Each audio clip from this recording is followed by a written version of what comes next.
Hoy vamos a hablar de las órdenes de protección, una figura en el derecho familiar muy recurrida que puede hacer la diferencia en tu vida o la de algún familiar. Este tipo de legislaciones, que es la ley para el acceso a las mujeres a una vida libre de violencia, hay una ley general para todo el país y hay leyes en cada entidad federativa, no solamente aquí. Cada entidad tiene su propia legislación y tienen sus propias medidas de protección. Casi una función heroica, ¿no? Con el poder salvar a una persona que está siendo víctima de cualquier tipo de violencia, y que pues la violencia no es normal, o sea, vivir en un entorno de violencia. Importante que las personas no normalicen la violencia.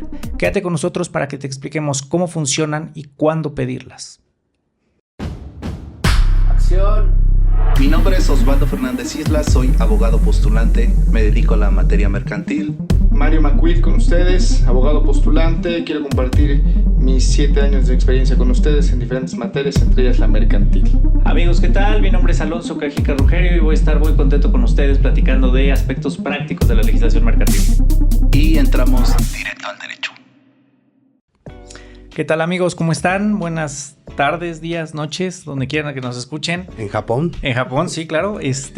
Nos encontramos en una edición más de su programa Directo al Derecho. Estamos en esta ocasión el licenciado Osvaldo Fernández Islas, y nos acompaña la abogada Maribel Rojas López, quien es especialista en materia familiar, tiene más de 16 años de experiencia y de ejercicio profesional en derecho civil y familiar, pero los últimos 6 se ha desempeñado como especialista únicamente en materia familiar, y bueno, tiene un panorama, una perspectiva amplia, actual, novedosa y vigente de estos fenómenos nuevos de la materia familiar, que ha venido evolucionando a pasos agigantados, ¿no?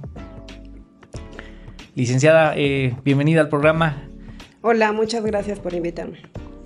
Gracias a usted por venir, amigo. Sí, pues hoy hablaremos de 2 temas bastante importantes. Empezaremos con las medidas de protección en materia familiar, y también abordaremos el tema de perspectiva de género. Aquí con la licenciada Maribel.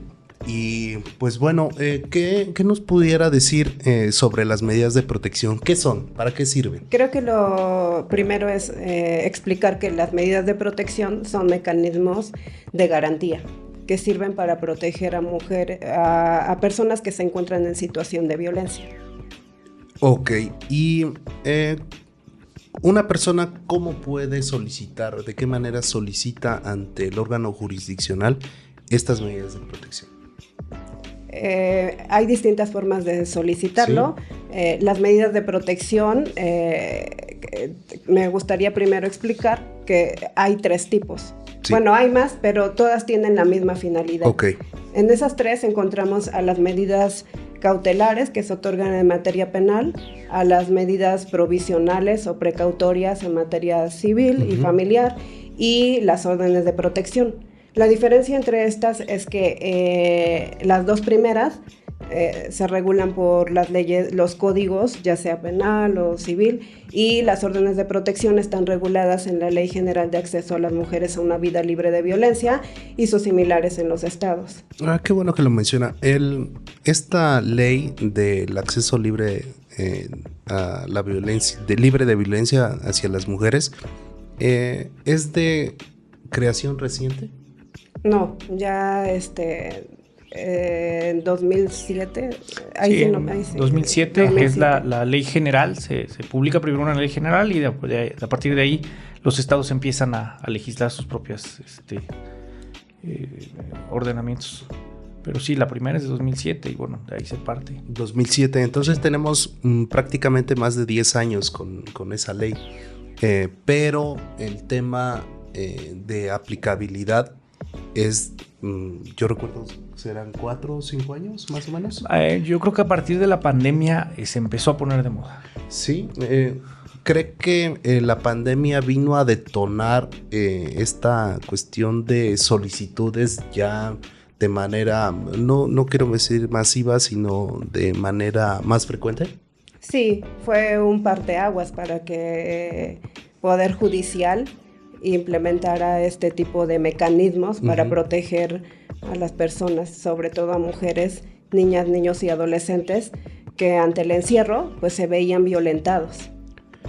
Pues ahí tenemos una cuestión de que no estábamos acostumbrados a vivir con la familia. Sí, exactamente. Sí, lo digo porque, bueno, a veces no entendemos el concepto de la violencia. Entonces, si tu pareja te grita, te sigue, te amenaza con quitarle a los niños, ¿se considera como violencia? ¿O de dónde partimos del concepto de violencia para este otorgamiento de las medidas de protección? Bueno, para entender qué es violencia podemos considerar que es todo acto de sometimiento o dominio de una persona para restringir los derechos en el ámbito familiar de cualquiera de los integrantes de la familia. Ok, entonces, bueno, ya vimos el concepto general. ¿Qué tipos de medidas se manejan dentro de estas solicitudes de medidas de protección? Bueno, me gustaría comentarle que en el Poder Judicial hay un programa especial donde se otorgan órdenes de protección, que son las que se encuentran reguladas en la Ley General de Acceso a las Mujeres y la Ley de Acceso a las Mujeres del Estado de Puebla, a una vida libre de violencia. Sí, ¿y qué diferencias hay entre una y otra? Digo, ¿qué tipo de medidas y qué diferencias hay? Ajá, las órdenes de protección se llaman también medidas de protección especial, y las medidas de protección o precautorias o las medidas cautelares en materia penal, la diferencia es las leyes que lo regulan. Como le comento, las precautorias o provisionales están reguladas en el Código Civil de Procedimientos y las cautelares en el Código Penal. La diferencia también es que de las precautorias y cautelares es necesario como presupuesto que exista un procedimiento judicial, y las órdenes de protección no hay necesidad de que exista un procedimiento judicial, y las pueden dictar, digamos, autoridades administrativas, Ministerio Público y un órgano jurisdiccional. Las medidas precautorias y medidas cautelares necesariamente las dicta un juez. Correcto. Entonces, ¿cuáles serían las obligaciones del Estado en cuanto a este dictado de una medida de protección? Pues la primera obligación que cumple es la de garantía. Proteger a las personas. Sí. Y la de prevención, que es prevenir. Ahí vale la pena comentar algo. A ver, yo entiendo que cuando tú le pides algo a la autoridad está obligada a darte contestación. Si el justiciable no lo solicita, pero se están dando las, digamos, la autoridad jurisdiccional advierte la necesidad o advierte el peligro o el riesgo en el que está la víctima, ¿las pueden dictar oficiosamente? Así es, pueden oficiarse a petición de parte u oficiosamente. Oficiosamente. Y bueno, entonces revisten también las características genéricas, ¿no? de una medida cautelar, que son temporales, revocables, que se dan durante el procedimiento y que tienen una vigencia determinada, ¿es correcto? Sí, esas medidas pues tienen vigencia durante el procedimiento. Las órdenes de protección pueden tener una vigencia de 60 días o ese término puede ampliarse a otros 30 días o durante todo el tiempo que se encuentre en riesgo la persona que sufrió violencia. Oiga, abogada, ¿y no hay medidas de protección permanentes? No. Porque, entiendo que cuando hablamos del tema de la violencia, digamos que una de las características es que quien toma el camino de la violencia ya prescindió de la negociación por la paz. La violencia es una decisión y la violencia es una forma de vida. Por lo tanto, a veces los fenómenos de violencia pues no se extinguen con la terminación del juicio de alimentos o de divorcio o de la custodia, sino que terminan los juicios y la violencia sigue. Entonces, valdría la pena ahí mejorar la legislación para que hubiera medidas de protección permanentes o no? No, es de que las medidas de protección, como su nombre lo dice, son provisionales, o sea, solamente por cierto tiempo, como ya le comento, por todo el tiempo que se encuentre en riesgo la persona que sufre violencia, porque perderían su naturaleza si se vuelven definitivas. Entonces sería de carácter urgente y se otorga. De carácter urgente y provisional. Ok, bueno, porque nos han preguntado, en el caso hipotético, ¿te imaginas sacar al agresor de tu casa en menos de 24 horas? Sí, sacas al agresor y de repente le suspendes tantito la visita con los niños porque es violento o porque ya presenciaron los niños hechos de violencia y se espera a que se porta bien durante el término de la medida y luego pues reincide a la violencia porque es una forma de vida. Oiga, abogada, y en una forma fácil para el público que nos escucha, ¿cómo se solicitan estas medidas de protección? Aquí en Puebla hay, es muy fácil de solicitarlas. Las personas que están sufriendo algún acto de violencia, en este caso mujeres, niñas, niños o adolescentes, basta con que hablen a 911. Ok. 911 canalizan a una unidad que se llama Unidad de Atención Inmediata a la Mujer, que es un grupo de la policía que está especializado en conocer situaciones de violencia contra mujeres. Ellos se constituyen en el domicilio de las personas que solicitan la orden de protección y les hacen una pequeña entrevista y les hacen saber también que existen las órdenes de protección. Les proponen que si quieren que un órgano jurisdiccional se las otorgue y de quererlo levantan una alerta a un sistema que existe entre Poder Judicial, un sistema electrónico entre Poder Judicial y Seguridad Pública. Ese sistema llega al juzgado y ahí el personal tiene la obligación de dar cuenta de inmediata a la titular del juzgado y la titular dicta el auto de admisión y ordena que se constituyan de inmediato al domicilio de la persona que sufre violencia, el personal judicial. Entonces, recapitulando, la mujer agarra, está siendo violentada, habla 911, llega la policía de estas mujeres policía, de ahí le dan el reporte al órgano jurisdiccional y el órgano jurisdiccional emite la medida de protección. Para poderla emitir se constituye personal judicial al domicilio de las personas que sufren violencia. En ese domicilio se entrevista a la persona, se le pregunta si quiere ratificar la solicitud de orden de protección. De ser así, se le hacen algunas preguntas para valorar el riesgo en que se encuentra, el grado de vulnerabilidad y el nivel de peligrosidad de la persona que le generó violencia. Una vez que se analiza eso y obviamente el contexto particular y general de la situación, se detecta qué tipo de violencia se le generó, porque es obligación de la autoridad detectar qué tipo de violencia, en qué ámbito. Y considerando todo eso, se determinan cuáles son las órdenes de protección que deben otorgarse para salvaguardar la vida, en principio, la integridad, la seguridad, la libertad y sobre todo el derecho de las mujeres a vivir libres de violencia. Ok, bueno, aquí me surge una duda un poquito más allá de lo legal, sino del acceso a...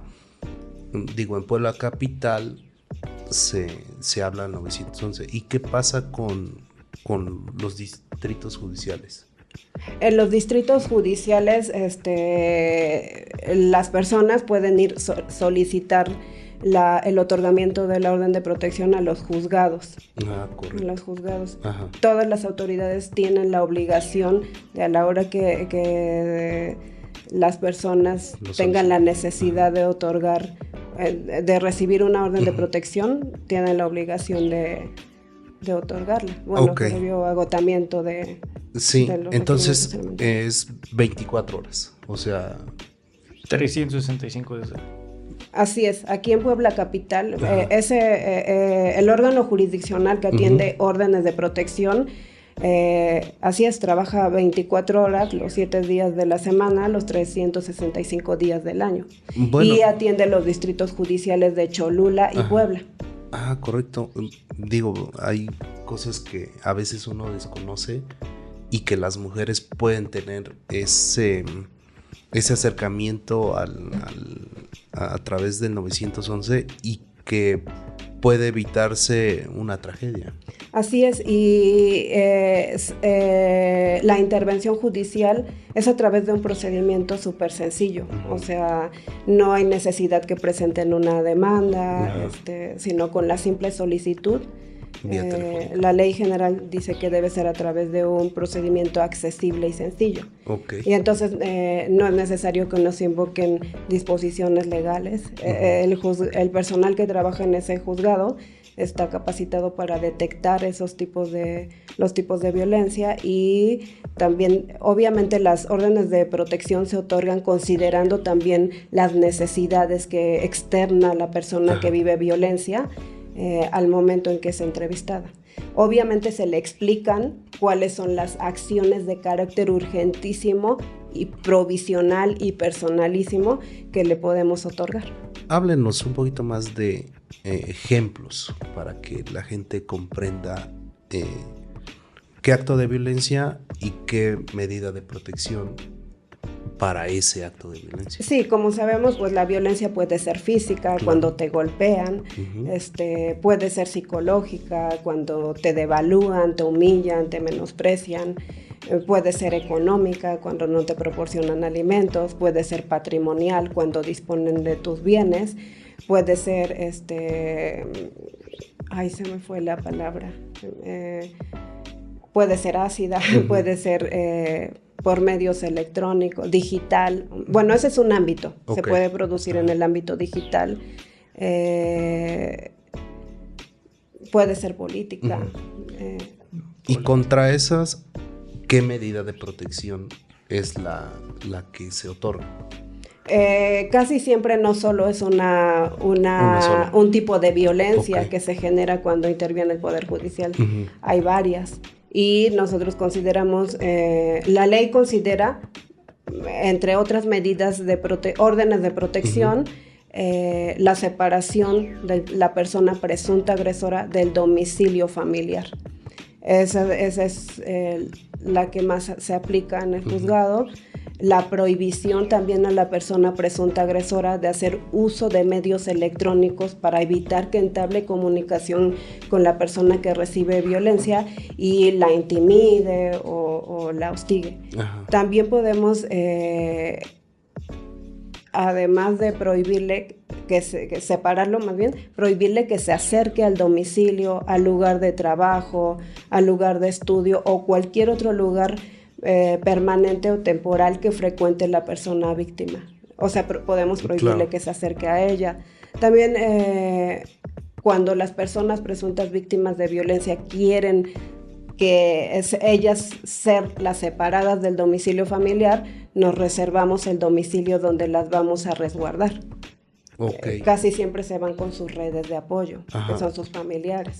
El gobierno tiene, si la persona que pide la orden de protección no tiene, en este caso, dónde ir, ¿el gobierno le facilita? Tratamos de canalizarla a los refugios que hay en el estado. En la ciudad.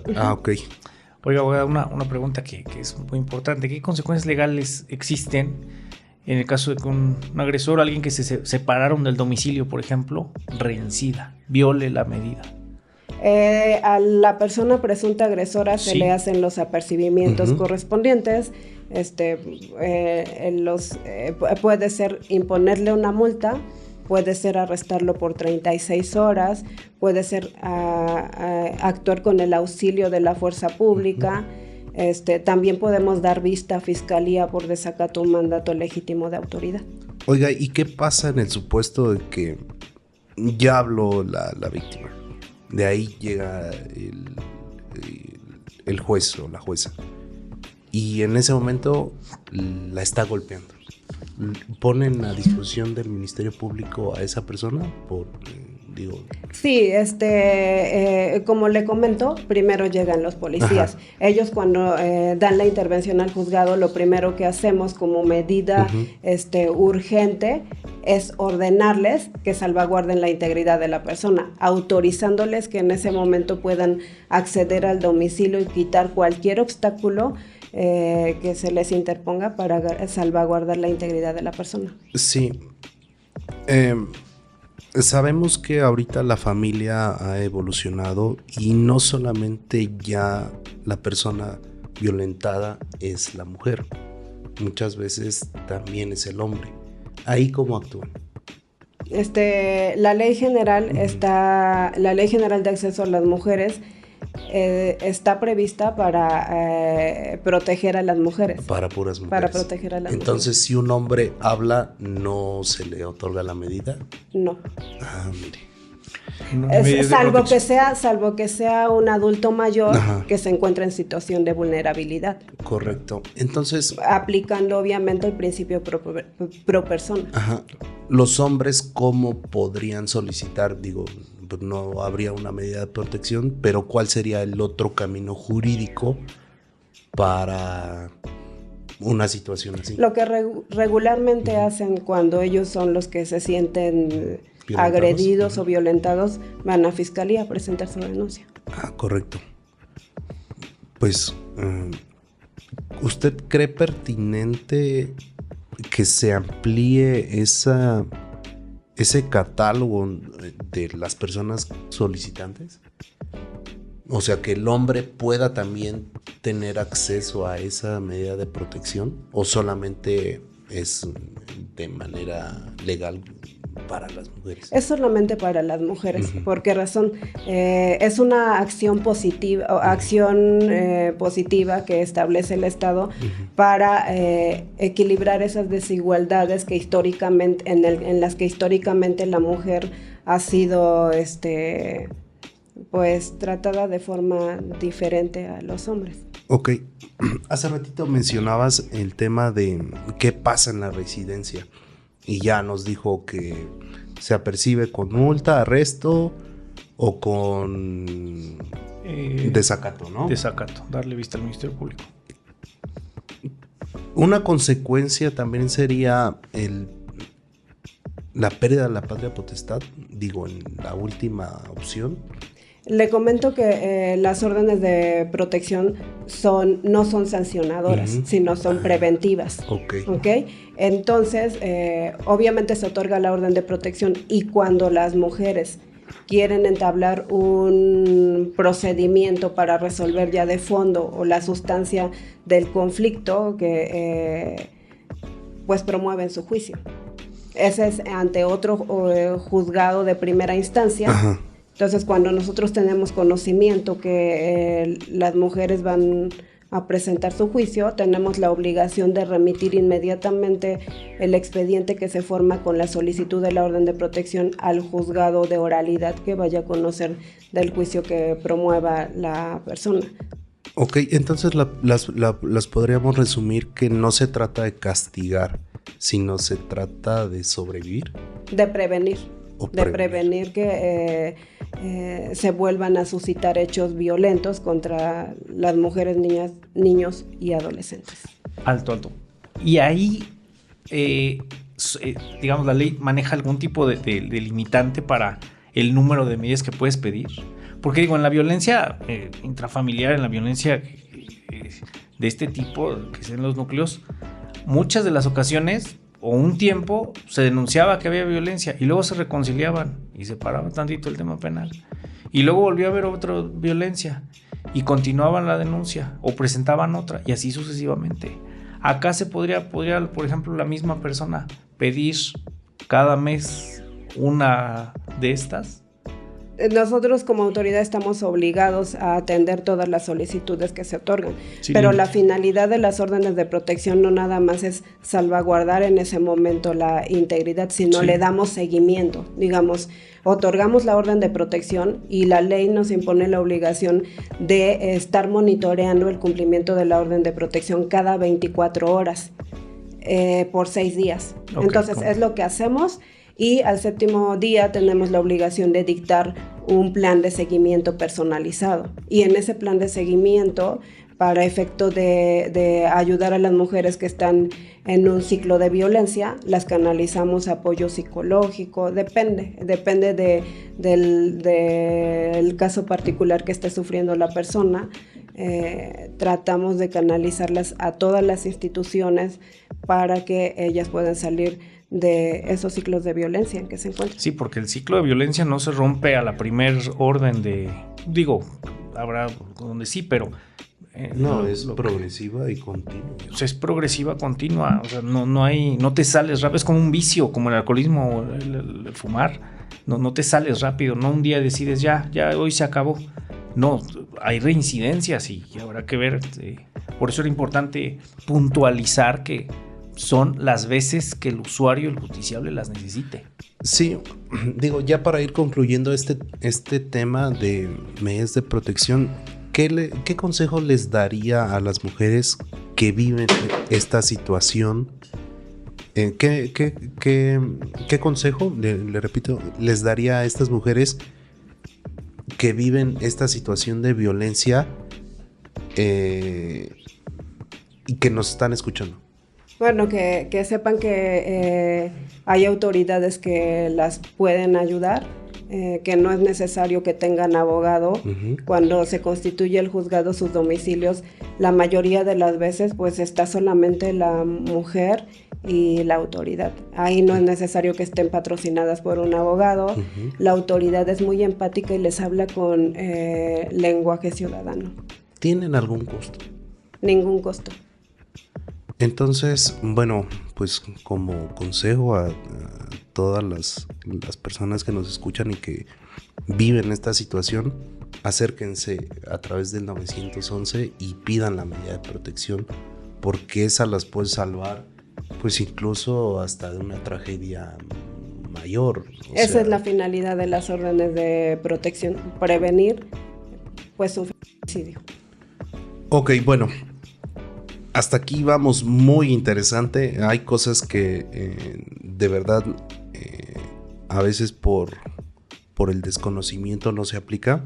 Pero ya para ir cerrando este capítulo,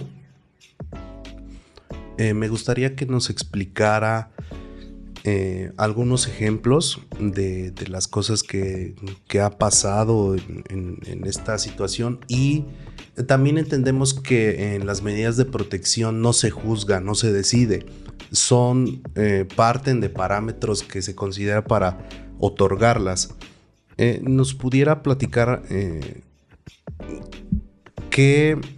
usted qué valora al momento de que tiene conocimiento, o el órgano jurisdiccional qué valora a partir de que tiene conocimiento de una situación de solicitud de una orden de protección? Las órdenes de protección se otorgan con indicios leves, y un indicio leve lo constituye el dicho de la persona. Uh-huh.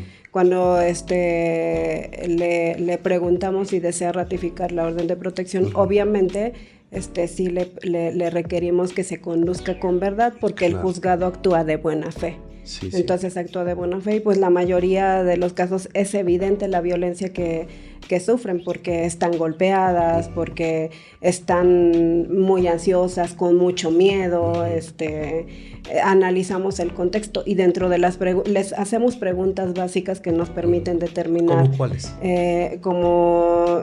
Primero, para advertir el contexto particular de la persona, pues su edad, si tiene redes de apoyo, si tiene un empleo o depende económicamente de la persona que le genera violencia. Aquí la interrumpo tantito. ¿Qué es una red de apoyo? Red de apoyo pues son las familiares o amigos en los que puede ella, la persona que sufre violencia, encontrar un respaldo para que la apoyen. Ajá, entonces nos quedamos en que le hace el interrogatorio, le dice... Es una entrevista, propiamente. Bueno, la entrevista y ¿qué otros datos le pregunta? Pues le preguntamos si tiene hijos, si estudia, en qué trabaja. Ingresos propios. Si tiene un domicilio propio, si tiene seguro, a veces no. Eso es para considerar la vulnerabilidad. Si en el lugar que vive, pues la inseguridad está creciendo. También le hacemos preguntas con relación a la persona que le genera violencia.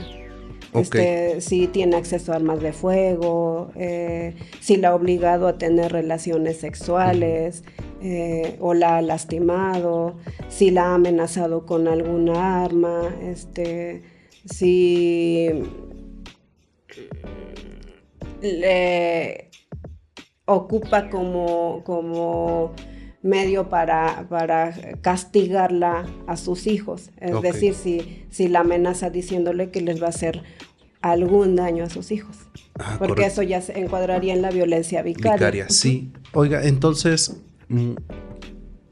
usted o ustedes como órgano jurisdiccional, ¿qué parámetros analizan para otorgar la medida de protección? O sea, ¿cuál es la viable, la idónea para otorgarla? Como le comentaba, le hacemos saber a la persona presunta víctima todas las que hay. Debemos considerar las que ella en lo personal considera que sean las más idóneas para garantizar, salvaguardar su vida, pero también es obligación de la autoridad analizar cuáles son las más aplicables. Cuando está la persona que le genera violencia en el domicilio, pues lo más idóneo para garantizar la integridad de la persona es separarla. Y en ese momento, digamos que se dicta la orden de protección, se ejecuta. Y entonces separamos ahí del domicilio a la persona que genera violencia. A veces, pues, sí, la situación se complica porque a veces viven las personas donde está toda la familia y salen, pues, ya sabe, pues, la mamá, las hermanas, y lamentablemente, pues, defienden a la persona que genera violencia. Entonces, sí, son situaciones complicadas, pero la autoridad cumple con el objetivo de proteger. Oiga, entonces, a ver, ya llegó policía, llegó el órgano jurisdiccional. ¿Qué le dicen al agresor? No escuchemos al agresor porque las órdenes de protección se otorgan sin audiencia de contraparte. Ajá, pero, o sea, le dicen, a ver, te tienes que salir. Ajá, le hacemos, o sea, le notificamos que estamos presentes en su domicilio porque se solicitó una orden de protección y previo análisis de los elementos que se requieren para su otorgamiento, se decretó orden de protección a favor de la mujer que lo solicitó, haciéndole saber todas las órdenes de protección que se otorgan, porque debe ser una protección integral. Entonces no nada más es una orden de protección, pueden ser varias y le requerimos su cumplimiento, porque le hacemos saber, le entregamos por escrito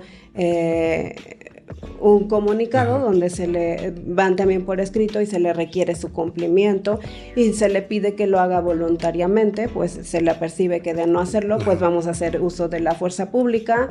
En ocasiones pues entienden que nosotros solo estamos haciendo nuestro trabajo y acceden a separarse. Les concedemos, dependiendo de la situación, término para que tomen sus cosas, porque pueden llevarse los presuntos agresores sus cosas de uso personal y herramientas de trabajo. Perfecto. Oiga, ¿y cree usted que estas medidas de protección son otorgadas basadas en un pensamiento de perspectiva de género? Así es, por supuesto. En el otorgamiento de las órdenes de protección necesariamente aplicamos la perspectiva de género. advertimos cuál es el desequilibrio en que se encuentra la mujer frente al hombre y también analizamos su contexto particular.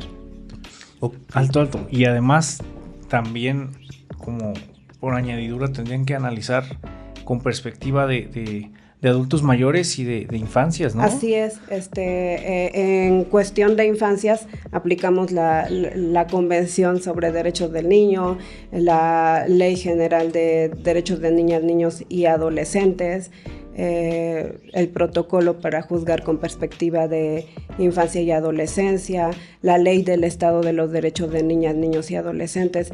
En cuestiones de cuando los niños son maltratados, también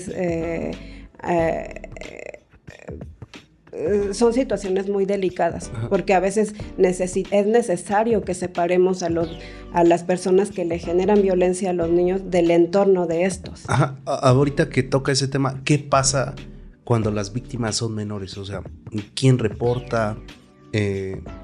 ¿Le ha pasado que separan del domicilio a los dos padres o a los abuelos, a los tíos o...? Así ¿qué sucede? Ahí el otorgamiento de órdenes de protección no solo actúa la autoridad jurisdiccional, sino es una intervención multidisciplinaria y interinstitucional. ¿Por qué razón? Porque, digamos, también actúa el Procuraduría de Protección de Derechos de Niñas, Niños y Adolescentes y llegan con un equipo multidisciplinario que es con un psicólogo, un trabajador social y un abogado, que en ese acto va a representar los derechos de los niños y ya ellos, casi siempre cuando interviene el juzgado es porque primero ya intervinieron ellos. Okay. Y ellos advierten que hay necesidad de que se otorgue una orden de protección, aunque la Ley General de Acceso a las Ley General de Derechos de Niñas, Niños y Adolescentes y su similar en el Estado faculta al Procurador de Protección de Derechos de Niños otorgar órdenes de protección, pues últimamente lo que ha hecho es solicitar la intervención del juzgado. Entonces el juzgado se constituye, pero ellos ya le hicieron entrevista, hicieron una valoración, un diagnóstico previo al niño y de ahí advierten, los niños dicen que les pegaron con el cinturón y así, bueno, ninguna forma correctiva o de educación puede justificar el maltrato contra los niños. Oiga, ¿y le ha tocado que los niños pues, se queden con el Estado? O sea, que no haya quien los pueda acoger, recibir. Así es. Hace aproximadamente 2 meses, una niña reportó que su mamá le había pegado. Entonces, pues, nos constituimos y previa valoración que le hicieron a la niña, pues, se detectó que así era y lamentablemente no tenía ningún familiar aquí. Entonces, para garantizar su integridad y seguridad, tuve que dar la orden de ingresarla a una casa de asistencia social, específicamente a la casa del adolescente.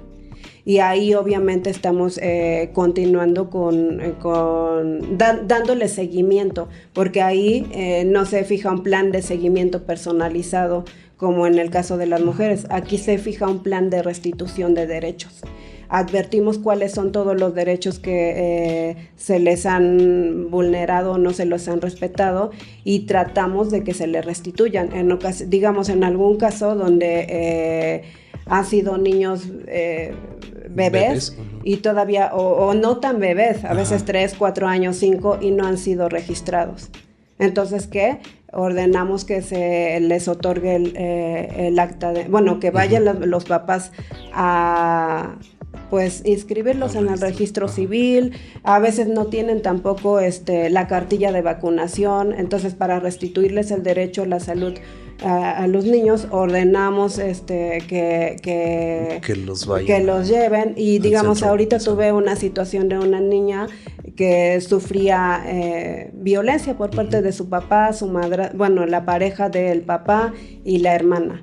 Y la niña, aparte de ser menor de edad, tenía un problema de dicción y fonológico porque tenía labio leporino.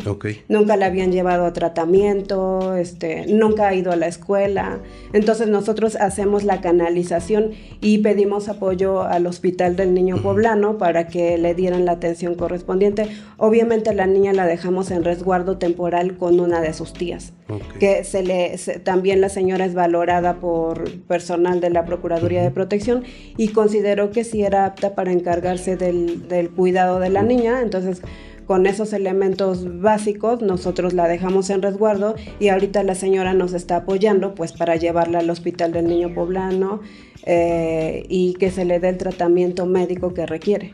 Oiga, y ahí, por decir, pasan los 60 días que dura, que dijo Máximo, ¿y qué pasa después? ¿Continúa? En cuestión de niños, vamos haciendo la valoración,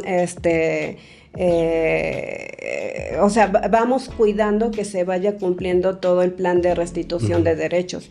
Y si se vence el término por el que habíamos concedido, hacemos la revaloración y si estimamos oportuno ampliarlo, lo ampliamos. Correcto. Oiga, ¿y qué papel juegan las asociaciones civiles en esta cuestión? ¿Tienen algún convenio de participación o solamente es puro gobierno? Ahorita es puro gobierno. O sea, interviene, ya le comento, el DIF. La Procuraduría. Ajá, porque digamos en DIF... a veces cuando los niños sufren violencia, no solamente es hazle la valoración y ya, no. Ordenamos que el Departamento Médico Social del DIF les dé tratamiento psicológico. ¿Y cuando son niños los reportan a la escuela o a la Secretaría de Educación Pública? También digamos, en este caso de la niña que se ingresó ¿al hospital? No, la que se ingresó a la casa del adolescente, tuvimos que informarle a la escuela que está ingresada. Y digamos, en caso de niños violentados, no nos quedamos solo con eso, sino también requerimos informes a las escuelas para que nosotros veamos quién es el tutor, si ese tutor ha cumplido con las obligaciones escolares que le imponen, y si no, la ley general y su reglamento establece cuáles son los pasos que debemos seguir. La ley del Estado también, y en ese caso requerimos a los padres que se comprometan ante la autoridad jurisdiccional a respetar los derechos de los niños, y a los padres también los canalizamos para que tomen talleres. Hay un taller muy importante en la Procuraduría de Protección que se llama Educando sin Violencia. Entonces ordenamos que ingresen al taller y también los canalizamos a tratamiento psicológico para que pues sepan, les brindemos herramientas para que sepan cómo educar a sus hijos sin gritos, sin maltratos. Oiga, y alto, ahí es importante porque en algún otro episodio hablamos con el titular del Centro de Convivencia Familiar del Consejo de la Judicatura del Estado de Puebla, y nos manejaba que ahí tenían cursos de todo tipo y talleres. Y bueno, ellos iban recomendando el ingreso a ciertos talleres. ¿Ustedes tienen entonces coordinación con el SECOFAM, por ejemplo, para la impartición de estos talleres? Para la impartición de los talleres no, pero sí también podemos hacerlo, pero SECOFAM nos está apoyando mucho como saben, en todo procedimiento se debe recabar la opinión de los niños. Y se les debe hacer saber. Entonces, con los psicólogos que están en SECOFAM,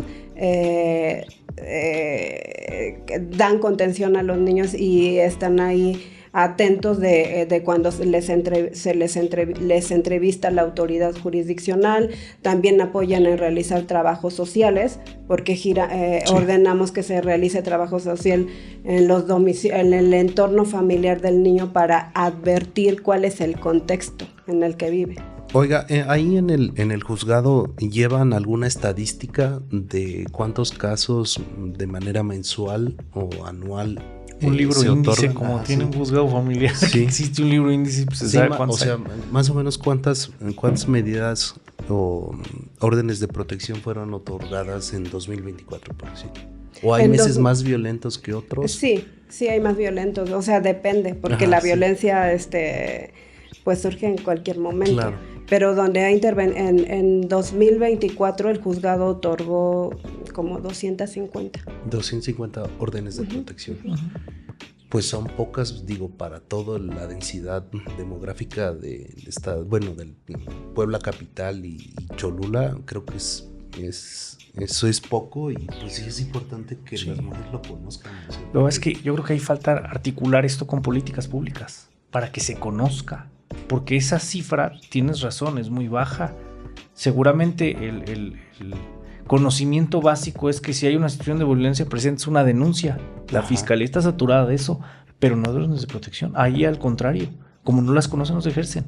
Sí, pues es más eficaz. O sea, si la mujer o los niños están siendo violentadas, o el adulto mayor, pues habla al 911 y pues llega Sí, este procedimiento les digo que es de acceso muy sencillo, porque basta con que hablen a 911 y ahí el juzgado va al domicilio de ellos, no las personas violentadas van a... Oiga, ¿y qué pasa si no llega la policía? Marca esta persona que está siendo violentada al 911 y no llega.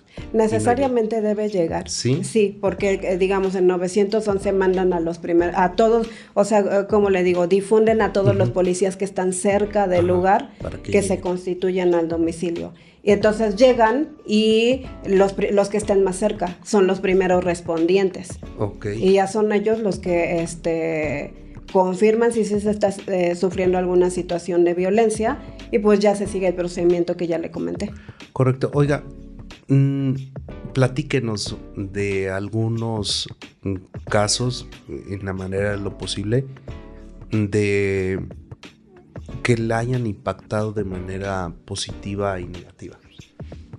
Hay varios. Sí. Entre otros, tuvimos una situación de que unos vecinos escucharon que pues una pelea entre una pareja, y toda la noche se escuchaban golpes, gritos, y ellos fueron los que reportaron, porque no necesariamente debe reportar la persona que directamente recibe la violencia, sino puede ser cualquier persona. Okay. Entonces, si hablan 911 y piden la solicitud, pues se constituyen. Entonces, en ese caso fueron los vecinos, solicitaron.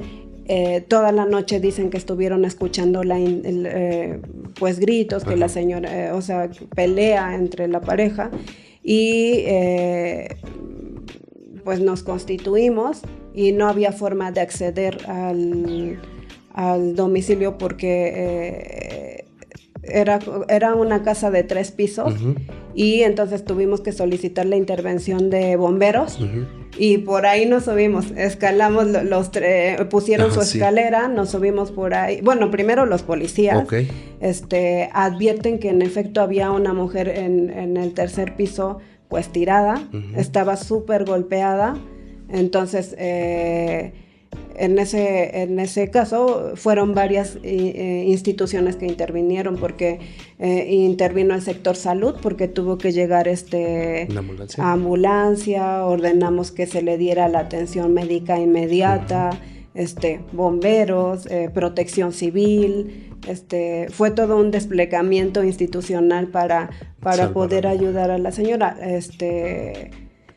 y eso no queda ahí, ¿no? Sino que la canalizamos a apoyo psicológico, a tratamiento psicológico, y pues es muy satisfactorio ver que sí se ha podido ayudar de forma directa a las personas. Digamos, también tuvimos otro caso donde 2 niños fueron violentados les maltrató su mamá. Okay. Entonces, en ese caso ha sido muy satisfactorio poder apoyar para que los niños, para que se restituyan los derechos violentados de los niños, y pues han sido canalizados al Hospital del Niño Poblano, a talleres que también les sirven a los niños, y a tratamiento también psicoterapéutico. Digo, pues puede ser casi una función heroica, ¿no? El poder salvar a una persona que está siendo víctima de cualquier tipo de violencia, y que pues la violencia no es normal.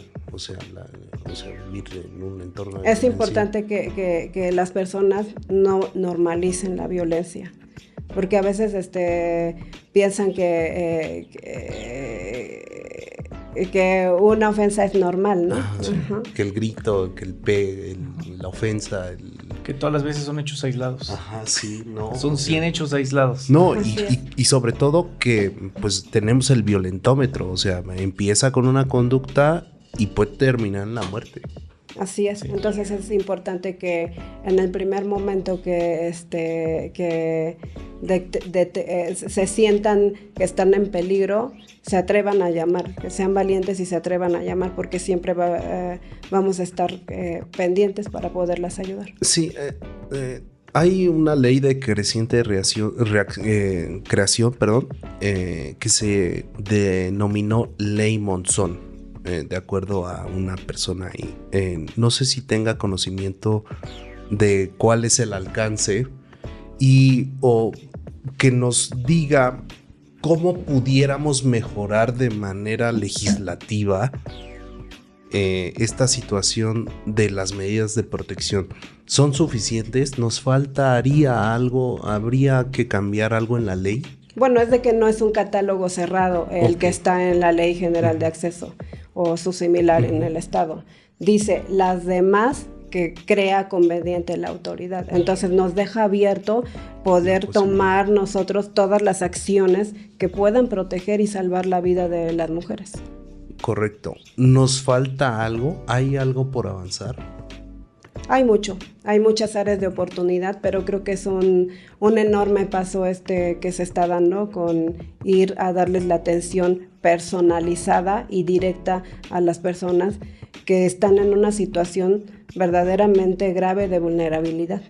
Claro, pues qué tema tan interesante, porque se pueden salvar muchísimas vidas. Sí, este programa que implementó el Poder Judicial es muy importante porque es de carácter social y muy cercano a la gente. O sea, ahí la autoridad jurisdiccional es la que va al domicilio, les repito, donde están las personas que sufren violencia. Sí, ¿de qué manera pudiéramos concluir este interesante tema? Ya le hice esta pregunta, pero creo que hay que ser muy enfáticos. ¿Qué les dice a las personas que están siendo violentadas? ¿Qué les diría en este espacio? Que hay autoridades que pueden apoyarles y entonces que no tengan miedo, que hablen, que rompan esa costumbre de que nada más fue un jalón o fue una ofensa. Nada más fue un ojo morado. Sí. ¡Cállense! ¿Quieren que les parta su madre? Lo que decía hace ratito, son 100 hechos aislados. No, No sí. estoy en un ciclo de violencia. Es bastante importante, pues, no llegar a la denuncia, porque entendemos ese tema de sentimiento hacia la persona que está violentándonos. Pero sí, como lo dijo hace ratito, o sea, esto es un parar esa violencia y quitar a la persona que está haciendo esa actividad, esta conducta en contra de la víctima, y que de ahí puede ser un parteaguas para tener una mejor calidad de vida. Pues para concluir, Así es. ¿qué nos podrías decir? Sí, que quien tenga algún indicio o quien esté en este ciclo de violencia lo reconozca, lo detecte, lo estudie y en su momento pida, por ejemplo, este tipo de medidas de protección, porque vivir en violencia no es normal, no está bien. Este tipo de legislaciones, que es la ley para el acceso a las mujeres a una vida libre de violencia, hay una ley general para todo el país y hay leyes en cada entidad federativa, no solamente aquí. Cada entidad tiene su propia legislación y tienen sus propias medidas de protección. Entonces, entender que muchas veces vivir en estas cosas pues son por situaciones involuntarias, pero hay que romper el ciclo, hay que entenderlo, hay que tomar asistencia psicológica y hay que acudir a las autoridades para que estas cosas terminen. Claro, bueno, yo les pudiera decir a las mujeres que pues, no están solas, ¿no? Que hay instituciones creadas para protegerlas y que pues se atrevan a experimentar esta situación de que pueden vivir fuera de esa costumbre o de esa violencia. Licenciada, de verdad que le agradecemos aquí en Directo al Derecho que nos haya compartido todo este bloque de información que es bastante importante. O sea, niñas, niños, mujeres y tercera edad. Adolescentes, así es. Ok, pues muchísimas gracias, licenciada. Un gusto tenerla. Nos vamos con toda esta información para aplicarla, que la gente que nos está escuchando podamos salir de ahí. Y pues lo peor que puedes hacer ante una amenaza es quedarte callado. Hoy te dimos las herramientas que están en la ley y que puedes acceder a ellas pues a través de una llamada telefónica. Así es de sencillo. Pues muchísimas gracias, licenciada. Esperamos sus comentarios y síganos en redes sociales. Muchas gracias. Gracias a todos. Hasta luego. Esto fue Directo al Derecho, la fuente de información en la que confían los especialistas en leyes y el podcast que escuchan los principales empresarios de México. Esto es una producción de Directo al Derecho, todos los derechos reservados.